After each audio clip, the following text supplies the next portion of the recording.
একটা জিনিস দেখো, আমার সাথে আমার নিয়তির কি খেলা। তুমি আসলা আমার কাছে, 2টি বছর আমার সাথে কাটাই গেলা। তারপরে তোমার ফ্যামিলির কথা মনে হইলো। যখন তোমার কেউ ছিল না তখন কিন্তু আমি ছিলাম। যে সময় তোমার সব হয়েছে, ওই সময় তোমার সবচেয়ে আপন হয়েছে ফ্যামিলি, সবচেয়ে শত্রু হয়েছে আমি। 2টি বছর আমার সাথে কাটাই গেলা তুমি। এখন খুব কষ্টে থাকি রত্ন আমি, বুঝছো? কিন্তু তুমি কিন্তু সুখেই আছো।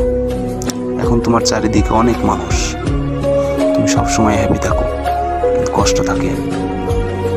কষ্ট আমি থাকতাম না রত্ন, বুঝছিস? একটা জায়গায় আমি ধরা। যদি আমি তোর দেহের পাগল হইতাম তাহলে আমি অনেক জায়গায় দেহ পাইতাম, কিন্তু আমি যদি তোর মনের পাগল হয়ে গেছি, এই জন্য আজকে আমি জাতিকে হারায়া পাগল সাজছি। চুল দাঁড়িয়ে গেলে কত বড় বড় হয়ে গেছে, চুল কাটি না, শরীরের যত্ন নিই না। আমার যে আয়নাটা ছিল, এই আয়নাটা ভেঙে গেছে, আমি চেহারার যত্ন নিই না। আয়নাটা তো তুই ছিলি, তাই না?